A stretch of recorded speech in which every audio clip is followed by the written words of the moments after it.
যখন ছেলে হয়ে গিয়েছে তারপরেও সে যখন যাচ্ছে না, it will raise many questions, many questions. তুলে মারবো কখন, এই বিচার বোধ যদি না থেকে থাকে, তার মানে আপনার মস্তিষ্কে গণ্ডগোল আছে। গৌতম গম্ভীরের কথা শুনতে গিয়ে যদি তিনি নিজে ডোবেন, দল ডোবেন, তাহলে আঙুল তো উঠবেই ক্যাপ্টেনের দিকে। সেকেন্ড টেস্ট ম্যাচটা হবে এডিলেডে, যেখানে পিঙ্ক বলে খেলতে হবে, এবং এই পিঙ্ক বলে খেলার ক্ষেত্রে ভারতের দুর্বলতার কথা গোটা পৃথিবী জানে। রোহিত শর্মার আমলে অশ্বিনকে কিন্তু বাদ দেওয়া হয়নি, যা হয়েছে বিরাট কোহলি এবং রবি শাস্ত্রীর জমানায়। এই অতি আক্রমণাত্মক এবং আমি ফাটিয়ে দেবো, দেখিয়ে দেবো, ক্রিকেট খেলাটা এত সহজ নয়। এবং যদি অস্ট্রেলিয়া থেকে ভারত জিতে ফেরে, অলৌকিক কিছু না ঘটলে এই সফর থেকে জিতে ফেরা খুব কঠিন, খুব কঠিন, অসম্ভব নয়।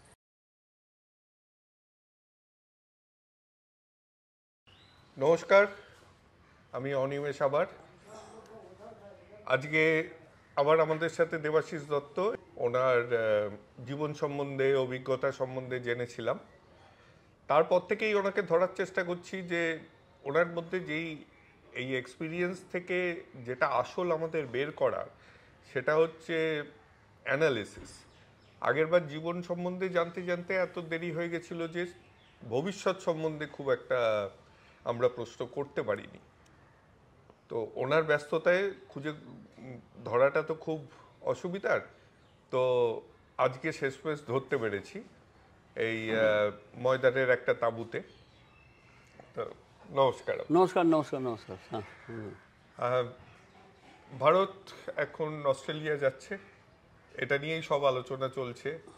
তো আপনার থেকে এটাই জানার প্রথম যে যদি কোনো ভবিষ্যৎবাণী করতে বলি, তাহলে আপনি কীরকমভাবে দেখছেন কি হতে চলেছে? বলা কঠিন, তার কারণ আগের দুটো সফর থেকে ইন্ডিয়া জিতে ফিরেছে এবং ইটস এ রেয়ার। তার কারণ হচ্ছে যে যেভাবে ব্রিসবেন টেস্টটা জিতেছিল ভারত, বিরাট কোহলি ছিলেন ক্যাপ্টেন কিন্তু ছিলেন না, অনুপস্থিত ছিলেন, এবং তার জায়গায় দল পরিচালনা করছিলেন অজিঙ্ক্য রাহানে। সবাই খুব খুশি হয়েছিল যে ব্রিসবেনের মতো জায়গায় কিভাবে একটা টেস্ট ম্যাচ জিতে বেরিয়েছিল। এবং ডোন্ট ফরগেট, তার আগে 36 রানে অল আউট হয়ে গেছিল ভারত। তো সেখান থেকে আমার যতদূর মনে হয় ওটা অ্যাডলেড টেস্ট ম্যাচ। তো সব মিলিয়ে জুলিয়ে ওই প্রত্যাবর্তনটা মানে কী বলবো, অলৌকিক, ঐতিহাসিক এবং মানে কী বলবো, স্ফূর্তিদায়ক। মানে একটা যেন জোশ এসছিল। কিন্তু আনফর্চুনেটলি এবার সেই জোশটা এখনও পর্যন্ত দেখতে পাওয়া যাচ্ছে না, এবং সঙ্গে নানা রকমের দুর্যোগের খবর। 1 নম্বর দুর্যোগ হচ্ছে ক্যাপ্টেন রোহিত শর্মাজি সম্ভবত প্রথম টেস্ট ম্যাচ খেলবেন না। বড় ধাক্কা। সেনাপতি যদি প্রথম সারিতে দাঁড়িয়ে নেতৃত্বের জন্য প্রয়োজনীয় লড়াই করতে না পারে, তাহলে দলটা গুটিয়ে যায়। আবার উল্টো দিকেও সত্যি যে আমরা যখন নিউজিল্যান্ডের কাছে 0-3 ব্যবধানে হারলাম, তখন নিউজিল্যান্ডের অধিনায়ক কেন উইলিয়ামসন ছিলেন না, তিনি ছিলেন নিউজিল্যান্ডের মাটিতেই। ইনস্পাইট অফ দ্যাট আমাদেরকে একদম বোকা বানিয়ে, চুলে তো বটেই, কালো গাল সর্বত্র যথেষ্ট পেয়েছে, কালি লাগিয়ে চলে গেছে। তার কারণ হচ্ছে যে আমাদের দেশের মাঠ এক, এর আগে কোনো দিনও নিউজিল্যান্ড কোনো সিরিজ জিততে পারেনি। তার সর্বোপরি 3-0 বা 0-3 ব্যবধান, লজ্জায় একদম মাথা নিচু করার মতো পরিস্থিতি। এবং ইন্ডিয়া টিম কিন্তু পুরো শক্তি নিয়ে খেলেছিল, বোলাররা বোল্ড এক্সিডিংলি ওয়েল, কিন্তু ব্যাটিং বিভাগ যেভাবে মানে কি একের পর এক ব্যর্থতার মিছিলে সামিল হয়েছিল, সেটাকে মেনে নেওয়া যায় না। মন খারাপ হয়েছে, কষ্ট হয়েছে, এবং যে খেলাটাকে ঘিরে আমাদের এত মান সম্মান, ভালোবাসা, আবেগ সব একদম ধুলোয় মিশে গিয়েছিল। তো ফলে এবার কিন্তু পার্থে টেস্ট ম্যাচ হচ্ছে এবং 10 মিলিমিটারের ঘাস থাকবে to welcome the Indians, so which is a tough call. আচ্ছা, আপনি অনেকগুলো বললেন, তার প্রেক্ষিতে কিছু প্রশ্ন আসছে, একটা একটা করে জিজ্ঞাসা করি। এক হচ্ছে, যেখানে যাই হোক অস্ট্রেলিয়াকে পেলে ভারত যেন মানে অতীতে দেখা গেছে একটা আলাদাভাবে জ্বলে ওঠে সেই সৌরভ গাঙ্গুলির সময় থেকে।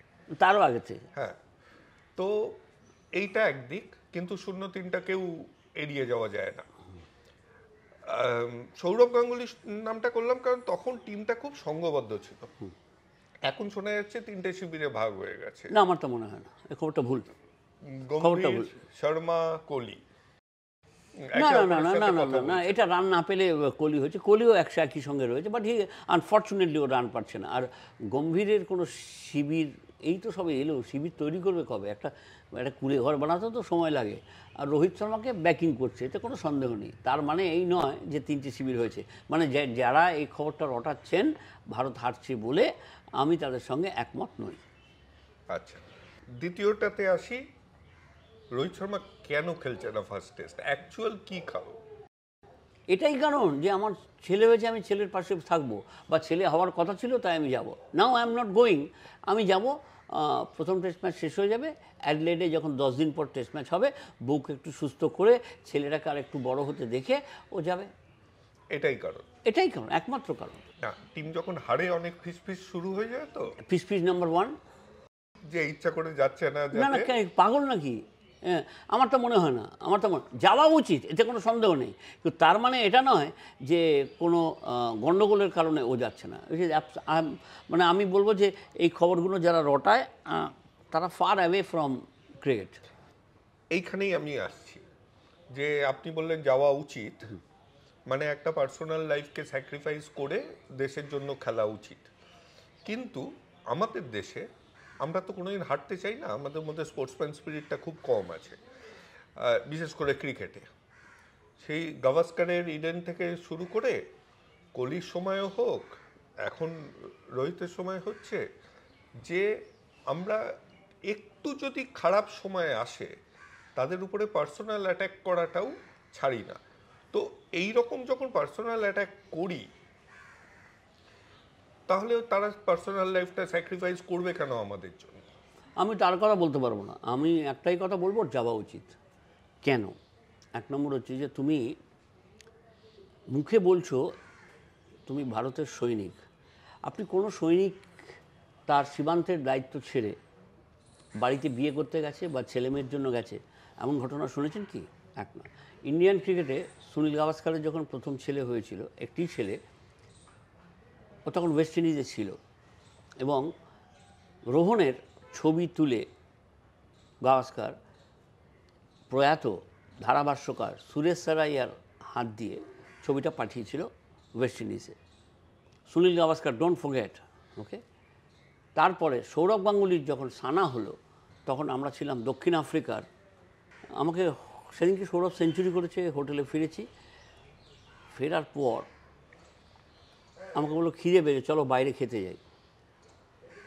জন রাইট ঘরে বসে গিটার বাজাচ্ছিল, আমরা ওর পাশ দিয়ে হেঁটে গেলাম, গিয়ে নিচে নামলাম, সমুদ্রের পাশ দিয়ে হাঁটছি, হঠাৎ দেখি একটা দোকান, সৌরভ টুক করে ঢুকে পড়লো, বলে 1 মিনিট দাঁড়াও।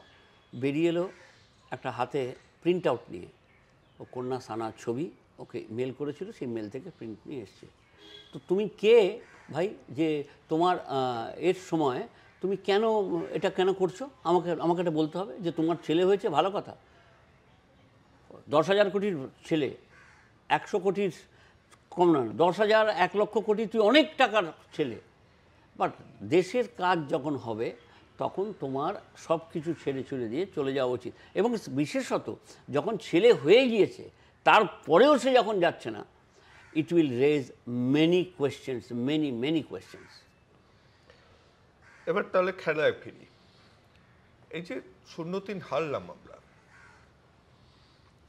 কিছুদিন আগে আমরা ইংল্যান্ডকে হারিয়ে অনেক ব্যাটবল নিয়ে অনেক তির্যক মন্তব্য করেছি, কিন্তু এই নিউজিল্যান্ডের সাথে খেলার সময় মনে হচ্ছিল যে আমরাই সেটাকে আবার অ্যাডপ্ট করতে শুরু করেছি, ওই স্টাইলের ক্রিকেট। মানে যখন উইকেট পড়ছে, কয়েকটা মোটে রান, তখনও হালকা ছলে 6 মারতে গিয়ে আউট হয়ে যাচ্ছি, মাথা নিচু করে উইকেটে টিকে থাকার ইচ্ছাটা কম, যেখানে হাতে অনেক সময় আছে। তো এটা কি কোনো স্ট্র্যাটেজি না T20-র ফল? স্ট্র্যাটেজি। যে তুলে মারবো? আপনি ইয়েস এবং ইয়েস দুটো উত্তর আছে। তুলে মারবো কখন, এই বিচার বোধ যদি না থেকে থাকে, তার মানে আপনার মস্তিষ্কে গণ্ডগোল আছে, তার মানে আপনার পরিকল্পনায় গণ্ডগোল আছে। আপনি কেন চাইবেন পরিস্থিতি অনুযায়ী খেলবেন না, এবং একবার দুবার না, 6টা ইনিংসেই কিন্তু একই রকমের ভুল করলেন। তো একই রকমের ভুল যখন আপনি করেন, তখন এটা স্ট্র্যাটেজি হিসেবেই চিহ্নিত হবে। এবং গৌতম গম্ভীর পরিষ্কার বলছেন যে ভাই তাড়াতাড়ি চালিয়ে খেলো। ওয়াই? আমি বুঝতে পারছি না। তুমি দাঁড়িয়ে থাকো, তোমার 147 রান বাকি সেকেন্ড ইনিংসে, 2.5 দিনের বেশি সময় হাতে রয়েছে, সেখানে গিয়ে রোহিত শর্মা একটা তুলে মারতে গেল, মানে কেন? You are the captain, you to stay down there, দাঁড়িয়ে থাকো। আমরা ক্রিকেট খেলিনি, ফলে আমাদের যদি এই বোধ থাকতে পারে, তো why not you, you are the captain. কে? গৌতম গম্ভীর। আমাকে বলো তো, গৌতম গম্ভীরের কথা শুনতে গিয়ে যদি তিনি নিজে ডোবেন, দল ডোবেন, তাহলে আঙুল তো উঠবেই ক্যাপ্টেনের দিকে। কিন্তু আমার কাছে একটাই কথা, যে ভাই পরিস্থিতি অনুযায়ী খেলতে হবে। যদি টি20-র মতো খেলার দাবি থাকে, আলো কমে আসছে, ওভার কম, তাড়াতাড়ি রান তুলতে হবে, আমরা করব। এই কাজটা করেছিল সৌরভ গাঙ্গুলি এবং সচিন তেন্ডুলকার 90 সালে। পরে যখন তাড়াতাড়ি রান তোলা দরকার ছিল ইয়র্কশায়ারে, জেফ্রি বয়কটের কাছ থেকে সৌরভ গাঙ্গুলি জেনে গিয়েছিল যে উইকেটটা কিন্তু স্পিন করবে, কারণ মাটির নিচটায় জল কম, অর্থাৎ শুকনো হয়ে আসছে। এবং সেই দিন কিন্তু দুর্ধর্ষ মেরেছিল, অন্ধকার হয়ে আসছিল, তা সত্ত্বেও খেলা থামছিল না, এবং সৌরভ গাঙ্গুলি এবং সচিন তেন্ডুলকার দ্রুত লয়ে রান তুলেছিল। তো আমি বারবার যেটা বলার চেষ্টা করছি, আপনাকে কেউ তাড়াতাড়ি রান তুলতে বারণ করেনি, কিন্তু হোয়াট ইজ দ্য সিচুয়েশন? আপনাকে পরিস্থিতির দাস হয়ে থাকতে হবে। এবং 5 দিনের খেলা, আপনাকে কেউ 2.5 বা 3 দিনে শেষ করার কথা কেউ বলে দেয়নি। What will you do? আমাকে একটা কথা বলো তো, যে প্রায় 60 দিন ওখানে থাকবে without any practice match, you tell me, 60 দিনের মধ্যে তোমার খেলতে হবে 5-5-এ 25 দিন, বাকি 35 দিন কী করবে তারা? বাকি 35 দিনের পরিকল্পনা কে করলো? গৌতম গম্ভীর করেছে। তো we have to point finger towards them. আপনি একটা 5 ওভার বল করার পর আপনার এইখানটা টান লাগতে পারে, আপনি সরাবেন না। আপনি সকালবেলা ঘুম থেকে উঠেও যদি আপনি হাতটা এরকম করে স্ট্রেচ করতে চান, দেখছেন লাগছে, তার কারণ হচ্ছে আপনি বডিটা গরম করেননি। তো বডিটা গরম করে সিচুয়েশনের সঙ্গে, উইকেটের সঙ্গে টিউনড যদি আপনি না হন, you are not suppose to get runs, you are not suppose to bowl also. তার কারণ হচ্ছে বল এরাটিক হয়ে যাবে, আপনি নিয়ন্ত্রণে আনতে পারবেন না। এটা নতুন উইকেট, এখানে ঘাসের উইকেট থাকলে আপনি কোথায় বলটা করবেন, লেংথটা কোথায় হবে, আপনাকে ঠিক করতে করতেই একটা ইনিংস কেটে গেল। অর্থাৎ আপনি আস্তে আস্তে আস্তে আপনি পরাজয়ের দিকে সরে যাচ্ছেন। আমি খুবই অবাক হব যদি অস্ট্রেলিয়া থেকে ভারত জিতে ফেরে। অলৌকিক কিছু না ঘটলে এই সফর থেকে জিতে ফেরা খুব কঠিন, খুব কঠিন, অসম্ভব নয়, কিন্তু খুব খুব খুব খুব খুব কঠিন। তাহলে উল্টো দিকে যাচ্ছি আমাদের বোলিং নিয়ে, যে আমরা কয়েকদিন ধরেই বলছি যে আমাদের স্পিনের থেকে পেস অ্যাটাক এখন অনেক বেশি শক্তিশালী। যদিও ভারতের মরা পিচের যে বাহানাটা ছিল সেটা এখন নেই, পিচ ভালো হচ্ছে, আমরা ভালো পেস বোলার পাচ্ছি। কিন্তু আবার অন্যদিকে একটা প্লেয়ার চোটের জন্য বসেও গেছে বলে, এখন সে উন্নত হচ্ছে, হয়তোবা যাবেও, তাকে নিয়ে এত চিন্তা। আমাদের সেকেন্ড লাইন কিছু তৈরি নেই, স্বামী না গেলে আমাদের এইরকম একটা অবস্থা। ইয়েস, তার কারণ হচ্ছে স্বামী ইজ দ্য বেস্ট, 1 নম্বর কথা। এবারে আপনি যখন বলছেন যে তাকে নিয়ে কেন ভাবনা চিন্তা হচ্ছে, এখানে আমার একটাই কোশ্চেন, ইউ টেল মি, কোশ্চেনটা কি? যে মোহাম্মদ শামি সুস্থ হয়ে গেছেন, অথচ তাকে পাঠানো হচ্ছে না। আপনি 3 জন জোরে বোলার আপনি রেখে দিলেন এ টিমের 3 জন জোরে বোলারকে। তার আগে যদি আপনি স্বামীকে নাও খেলান, আপনি ওকে টিউনড হওয়ার সুযোগ দিন, যাতে দ্বিতীয়, তৃতীয়, চতুর্থ, পঞ্চম টেস্ট ম্যাচ থেকেও খেলতে পারে। And don't forget second test ম্যাচটা হবে এডিলেডে, যেখানে পিঙ্ক বলে খেলতে হবে। এবং এই পিঙ্ক বলে খেলার ক্ষেত্রে ভারতের দুর্বলতার কথা গোটা পৃথিবী জানে। তা আমি বলছি যে what is your planning, what is your plan A, plan B, plan C? অর্থাৎ আপনি স্বামীকে বাইরে রেখেই প্ল্যানটা করতে চাইছেন, ওয়াই? সেই এবার আরেকটা প্লেয়ারে আসি, আমি বোঝার চেষ্টা করছি যে সে তার মধ্যে কি প্রতিভা, আমি অত ক্রিকেট বুঝি না, যে রোহিত শর্মার শুরুর দিকে এই জিনিসটা দেখেছিলাম, কিন্তু রোহিত শর্মা নিজের যোগ্যতাটা প্রমাণ করেছে। তারপরে KL রাহুল সে যাই করছে সব কিছু ভুলে গিয়ে কিন্তু সে একটা টিমে জায়গাটা করেই নিচ্ছে। আজকে যদি রোহিত শর্মা না যায়, অভিমন্যু ঈশ্বরনের যে সুবিধাটা ছিল যে একটা টেস্ট ডেবিউ করতে পারতো, সেটাও গম্ভীর বলে দিচ্ছে KL রাহুল করবে। ঠিক বলছি। একজন উইকেট কিপার ব্যাটসম্যান যে কিন্তু খুব একটা বেশি ফর্মে কাজ করে, রান করেনি। অবশ্য সে ওপেনার হিসেবে ভালো কাজই করেছিল, কিন্তু আমরা তাকে বারবার ওপেনারের থেকে সরিয়ে দিয়েছি। তো KL রাহুলের মধ্যে প্রতিভাটা ঠিক কি? গুড প্লেয়ার, ট্যালেন্টেড প্লেয়ার, অগোছালো, নিজেকে ঠিক গুছিয়ে খেলতে পারছে না। যদি রোহিত শর্মা যায়, যেদিন যাবে সেদিনও টিম থেকে বাদ পড়ে যাবে, unless he gets A 100 big 100 at Partha প্রথম টেস্ট ম্যাচে। কিন্তু অ্যাভেলেবেল যে ফোর্স আছে তার মধ্যে হি ইজ দ্য বেস্ট। কিন্তু আমি বলবো খাঁচাটা কম, একদম নেই এখানে, ওর একদমই নেই, এটা নেই বলেই অনেক ভালো ছেলে আছে যারা জীবনে ভালো হয়ে থাকতে চায় কিন্তু ওই থাকতে পারে না। তার নানা কারণ আছে। ওর এক নম্বর কারণ হচ্ছে যে একটু সজ্জন টাইপের, এবং এই যে সমস্ত ছেলে মেয়ে চারদিকে রয়েছে তাদের মধ্যে সজ্জন মানুষদের টিকে থাকাটা কঠিন। কিন্তু আমি বলবো যোগ্যতার নিরিখে is a top class player. কিন্তু আনফর্চুনেটলি স্কোর বোর্ডে তার প্রতিফলন হচ্ছে না। এই না হওয়ার কারণ হচ্ছে এখানকার জোরের অভাব। কিন্তু অস্ট্রেলিয়ার সাথে তো আমাদের এখানকার জোরেই সৌরভ গাঙ্গুলি দেখিয়েছিল যে আমাদের জিততে গেলে এখানকার জোরটাতেই জিততে হয়। নেই তা বলে কি আমি কি করব? আমি তাকে চান্স দিয়ে যাচ্ছি বারবার, যদি ইফ ইট ক্লিকস। কিন্তু পিছনে তো অনেকে অপেক্ষা করে আছে যারা চান্সের জন্য। যেমন যে নামটা নিলাম, অভিমন্যু ঈশ্বরন, না সব বড় ম্যাচে ব্যর্থ। আপনি খুঁজে দেখুন, first round, second round, third রাউন্ডের প্লেয়ার সে ইরানি ট্রফিতে ফেল করছে, রঞ্জি ট্রফিতে বড় ম্যাচে এসে ফেল করেছে। আমি ওকে নেব না। আপনি আমার মতামত জানতে চেয়েছেন তো, আমি ওকে নেব না। কিন্তু আমি জানি যে অত্যন্ত ভালো ব্যাটসম্যান, ভালো জায়গা থেকে এসছে, ওর বাবা প্রচুর টাকা খরচ করেছে, ওর পেছনে ওর নামে একটা স্টেডিয়াম আছে, আমরা সেই স্টেডিয়ামে গিয়েছি, আমরা সেই স্টেডিয়ামে ওর বাবার অধ্যাবসায়কে দেখেছি, ছেলেকে তৈরি করেছে, 50 কোটি টাকা দিয়ে খরচ করে পাহাড় ফাটিয়ে মাঠ বানিয়েছে, এক্সেলেন্ট, সব কিছু ঠিকঠাক আছে। বাট বড় ম্যাচে পারফর্ম করার ক্ষেত্রে অভিমন্যু ঈশ্বরন এখনও ঠিক যেন তৈরি নয়। দুটো নাম নিই তাহলে, একটা হচ্ছে রেড্ডির, একটা প্রসিদ্ধ কৃষ্ণ, আরেকটা নাম নিচ্ছি যে বাইরে আছে, শার্দুল ঠাকুর। শার্দুল ঠাকুর বয়স হয়ে গেছে, চেহারাটা ভারী, এবং আমি ওকে নেব না। এতে কোনো রাজনীতি নেই। He just can't match it. Allrounder হিসেবে ছিল, কটা উইকেট পেয়েছে, কটা ম্যাচ জিতিয়েছে, কটা ম্যাচ খেলেছে, একটু কাইন্ডলি স্ট্যাটিস্টিক্সটা দেখলেই বোঝা যায়। ওর কিন্তু ফার্স্ট ক্লাসের যা অ্যাভারেজ, ওর ইন্টারন্যাশনালেও সেই অ্যাভারেজই। ওখানেই থাকুক, ও ফার্স্ট ক্লাসেই খেলুক, কোনো অসুবিধা নেই, কেউ আমরা বারণ করছি না ওকে। কিন্তু সেই অ্যাভারেজই টিমে জায়গা পেয়ে থাকে। ইন্টারন্যাশনাল আগে পেয়েছিল, এখন প্লেয়ার চলে এসছে, সেই জন্যই জায়গাটা পাচ্ছে না। এইটা কিন্তু আমরা যে জিনিসটা বোঝার চেষ্টা করছি যে অস্ট্রেলিয়া যখন টিম ঠিক করে তখন এই আনুষঙ্গিক জিনিসগুলোকে অতখানি আমরা দেখে না, তাদের কাছে পারফরমেন্সই সব।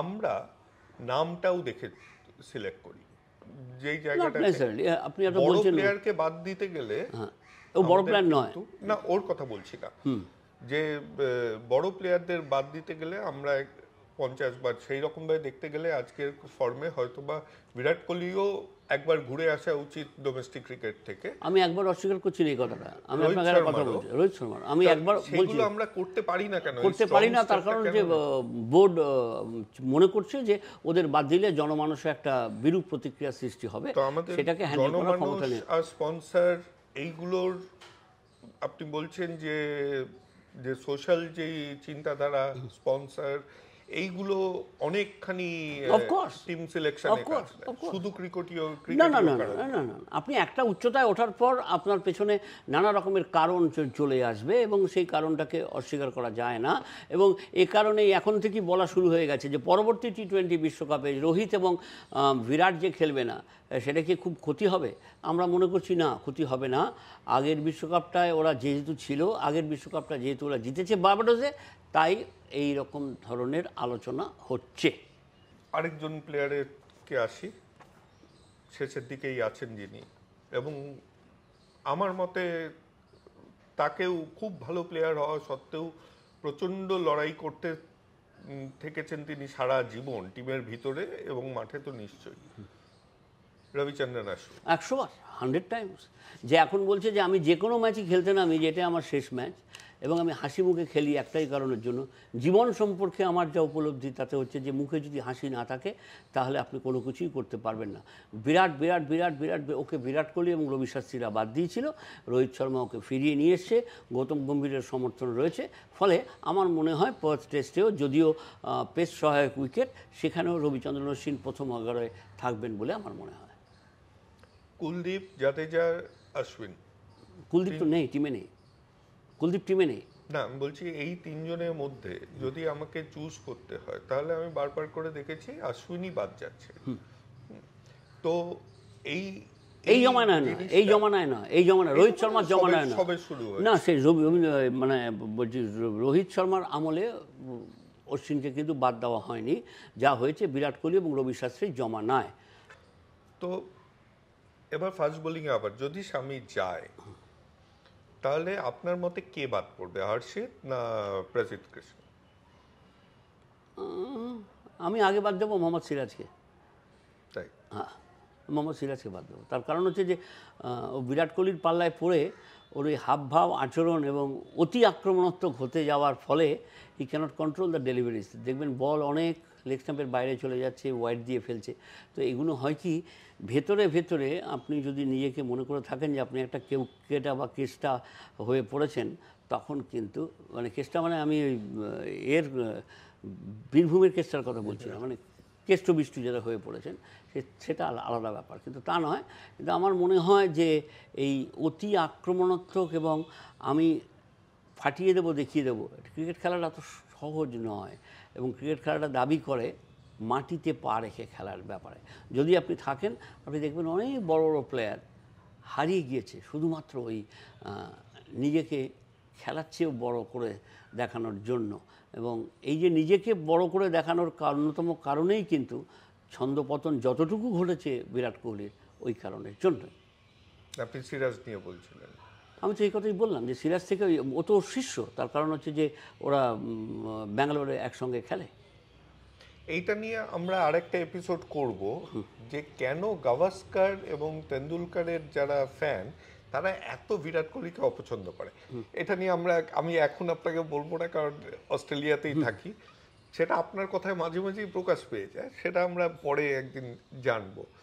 এখন ফিরে আসি ইন্ডিয়া টিমে। যে খারাপ হয়, যে পচা ডিম থাকে না, তার গন্ধে কিন্তু ফ্রিজেও রাখা যায় না। ওই বললাম, আমি ওটা নিয়ে এখন বলবো না। এমন কি একটা সিচুয়েশন আপনি দেখছেন যে পান্ত শুধু ব্যাটসম্যান হিসেবে নেওয়া হলো তাকে, আর জুরেল এলো উইকেট কিপার হিসেবে? আমার তো মনে হয় না। তার মানে আপনি বলছেন যে মাঝখান থেকে একজন মিডল অর্ডার ব্যাটসম্যান কমিয়ে দিতে।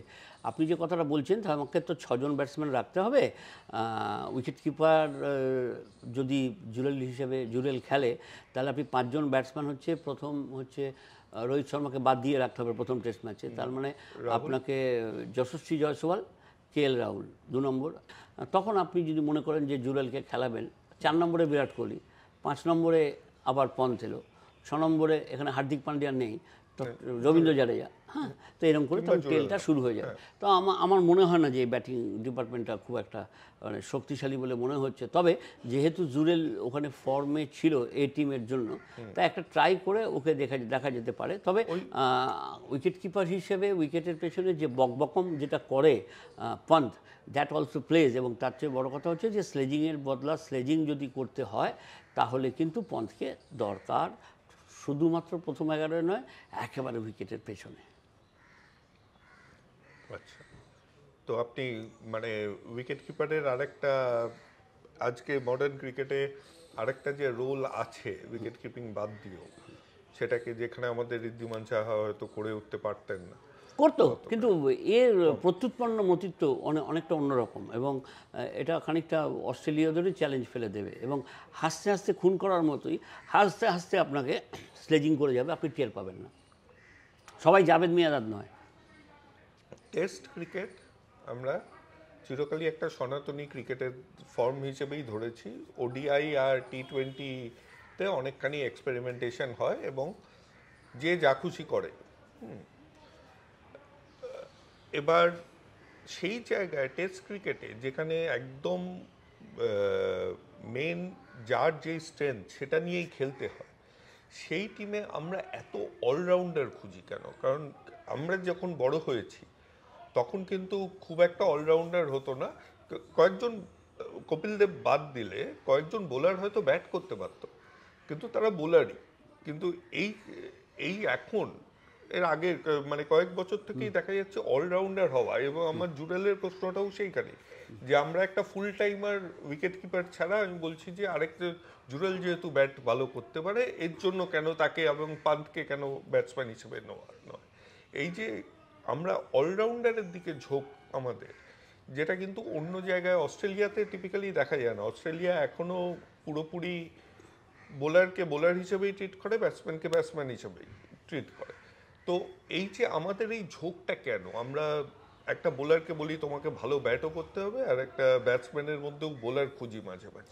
আমার মনে হয় যে কপিল দেবের পর সেভাবে আমাদের জোরে বোলার যারা এসছে তাদের মধ্যে অলরাউন্ডারদের কথা মনে করলে আমাকে মদনলালের কথা মনে করতে হবে, কিন্তু more of a bowler than a batsman. Roger Binny more of a bowler than a batsman, কিন্তু এর মনোজ প্রভাকর বলছেন আইডিয়াল এক্সাম্পল। কিন্তু আমরা জাবাকাল সিনাথকেও দেখিনি ব্যাট করতে, শুধুমাত্র বোলার হিসেবে ছিল। ইদানিং এই চান্সটা হয়েছে এক নম্বর কারণের জন্য, যে যদি মনে করুন বিপক্ষ ব্যাটসম্যানরা দাঁড়িয়ে যায়, তখন উইকেট বা জুটি ভাঙার জন্য আপনাকে একটা সারপ্রাইজ প্যাকেজ নিয়ে আসতে হয়। সেই সারপ্রাইজ প্যাকেজ আনার জন্য আমার মনে হয় যে অলরাউন্ডারের খোঁজ রয়েছে, এবং এই অলরাউন্ডারের তালাশ, অলরাউন্ডারের খোঁজ, এটা ভারত জুড়ে নয় সর্বত্র রয়েছে। আপনি দেখবেন যে যদি দক্ষিণ আফ্রিকার দলের দিকে তাকানো যায়, যদি আপনি শ্রীলঙ্কা দলের দিকে তাকানো যায়, যে কেউ কেউ বোলিং করতে, সৌরভ গাঙ্গুলির টিমের সাকসেসের অন্যতম কারণ হচ্ছে যে দেখুন সৌরভ নিজে বল করতো, বীরেন্দ্র সেহবাগ বল করতো, সচিন তেন্ডুলকর বল করতো, যুবরাজ সিং বল করতো।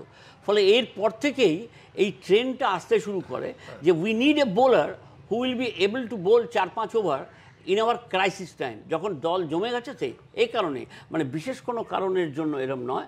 আর হচ্ছে যে বোলারগুলো আসছে, ধরুন রবীন্দ্র জাদেজা বোলিং ব্যাটিং দুটো করে, রবিচন্দ্রন অশ্বিন মোর of a bowler than a batsman, কিন্তু ওর 6টা ফার্স্ট ক্লাস 100 রয়েছে, এই টেস্ট 100 রয়েছে। তা এই জন্যই এই পরিবর্তনটা ভারতীয় ক্রিকেটে জরুরি বলে অনুভব করা হচ্ছে, যে যদি আপনি বোলিং ব্যাটিং দুটোই করতে পারেন। এবং আরেকটা কুফল হচ্ছে যে টি20 ক্রিকেটের অর্থাৎ আইপিএলের কুফল, আপনাকে সব কিছুই করতে হবে, তবেই আপনি চান্স পাবেন। আপনি কিপিং করতে পারেন, আপনি ওপেন করতে পারেন, আপনি মিডল অর্ডার ব্যাট করতে পারেন, লোয়ার মিডল অর্ডার ব্যাট করতে পারেন, আপনি 4ও মারতে পারেন, 6ও মারতে পারেন, এবং সিঙ্গেল নিয়ে অন্যকে ব্যাটিং করার সুযোগও দিতে পারেন। তো ফলে একটা অলরাউন্ডার হওয়ার একটা অলিখিত প্রতিযোগিতা ভারতবর্ষের ক্রিকেটকে আষ্টে পৃষ্ঠে জড়িয়ে ফেলেছে। এবার শেষ প্রশ্ন, জুনিয়র ক্রিকেট যদি দেখি, ইনিংস ভিত্তিক খেলা খুবই কম হয়, সবই ওভার ভিত্তিক খেলা। তো এই রকম হয়ে যদি বাচ্চারা গ্রুমড হয়, তাহলে টেস্ট ক্রিকেটে ভারত এখনো খেলে যাচ্ছে, ঠিক আছে, কিন্তু আর কতদিন? কারণ তারা তো টেস্ট ক্রিকেটের মানসিকতা শুরুতে যখন, এটা বিসিসিআই এর দোষ। এটা বিসিসিআই যদি না ভাবে, প্রত্যেকটা অ্যাসোসিয়েশন যদি না ভাবে এগিয়ে আসে, তাহলে আমাদের টি20 জয়গানই গাইতে হবে। খুব ভালো লাগলো, আপনার সময় পেলাম। অন্য যেই বিতর্কিত জিনিসগুলো আরেকদিন বসবো। অবশ্যই, আমার নাম তো বিতর্কিত দত্ত নয়, কিন্তু আপনি যেভাবে বললেন তাতে বিতর্কিত ব্যাপারগুলো আনলে আমি খুব খুশি হই। তার কারণ হচ্ছে যে সত্যিটা মানুষদের জানা উচিত, এবং আমি যতদূর জানি আমি সত্যের কাছাকাছি থাকার চেষ্টা করি as far as reporting is concern. ফলে আমি আপনার যতই বিতর্কিত প্রশ্ন নিয়ে আসুন না কেন, আমি খোল লাঞ্চে ছাড়িয়ে যেভাবে একটা নারকোলকে তার ছোবড়া থেকে আলাদা করে দেওয়া যায়, আমিও চেষ্টা করব সেভাবে আপনাদের সামনে নিজেকে মেলে ধরতে।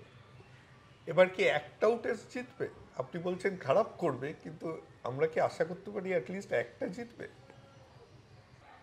খুব কঠিন প্রশ্ন, তার কারণ আমি খালি ভাবছি যে একটা টেস্ট জেতা মানে ওয়ার্ল্ড টেস্ট চ্যাম্পিয়নশিপ থেকে ছিটকে যাওয়া। সেখান থেকে তো গেছেই ধরে নেওয়া যায়। একটা না জিতলে লজ্জা লাগবে, এটুকু বলতে পারি। হ্যাঁ, কিন্তু সম্ভাবনা সেখানেও খুব বেশি নেই। হয়তো একটা টেস্ট মেরে কেটে ধাক্কা ধুক্কো দিয়েও একটা টেস্ট ম্যাচ হয়তো জিতে গেল, কিন্তু সেই একটা টেস্ট ম্যাচ মানে অস্ট্রেলিয়া হালকাভাবে নেবে বা হালকাভাবে খেলবে এমন মূর্খ বা বোকা ওরা নয়। নমস্কার। তো এই ছিল অস্ট্রেলিয়া ইন্ডিয়ার আপকামিং টেস্ট সিরিজ নিয়ে কথা। আবার বসবো দেবাশিস বাবুর সাথে অন্য কোনো টপিক নিয়ে, যদি ধরতে পারি। তো আপনারা দেখতে থাকবেন। ধন্যবাদ।